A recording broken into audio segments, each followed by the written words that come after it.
Is this a question we ought to ask? Should we not be asking, what is the cost of failure? Or, of death? Of an individual, or an organization?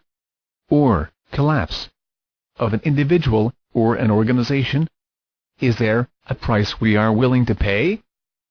Well, failure, death and collapse. To most, these are not options. Here, we have Mr. Jones, the man, individual, and Jones, the organization. Man and organizations have the same fragilities.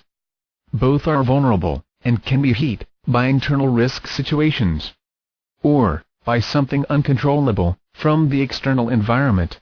But, we'd always argue, it has never happened to us, not since we start a business. We are okay. And if it should happen, we can handle it. Sure, we can. Are we really sure about this?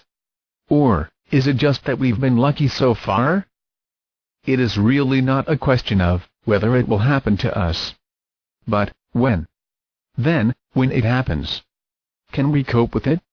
Will we overcome, or be ourselves overcome? Longevity and security issues cannot be taken for granted. In fact, no individual take these issues lightly.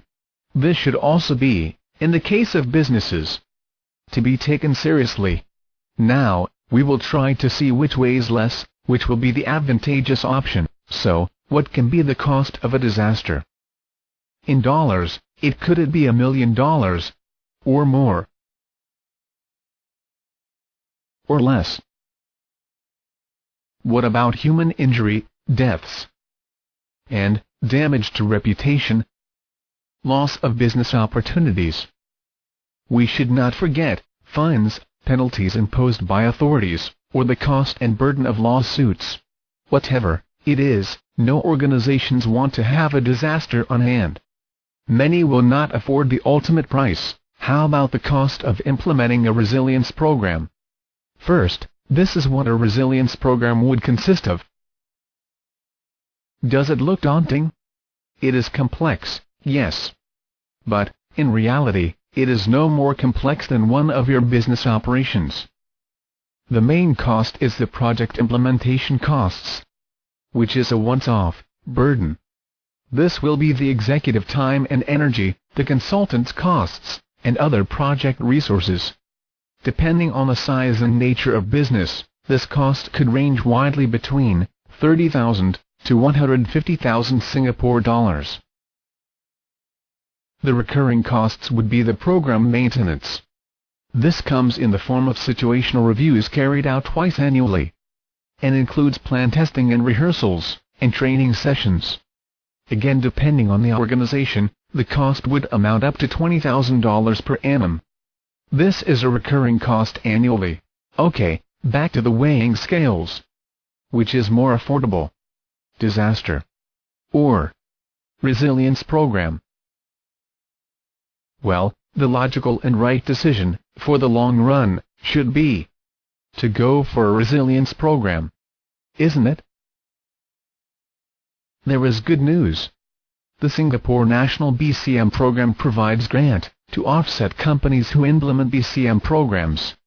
The final cost paid by could be significantly reduced, or even be at net cost outlay neutral. The annual maintenance cost is just a fraction of the company's annual insurance premium.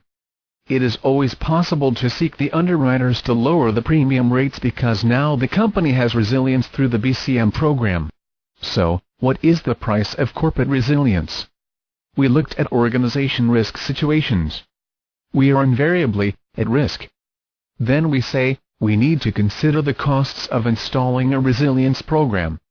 Next, we found that the cost of resilience is more attractive than that of a disaster. And finally, we could reduce the costs of implementing BCM, because of the national BCM program, and also through lowering insurance premium rates. So, what is the price of corporate resilience? Quite affordable.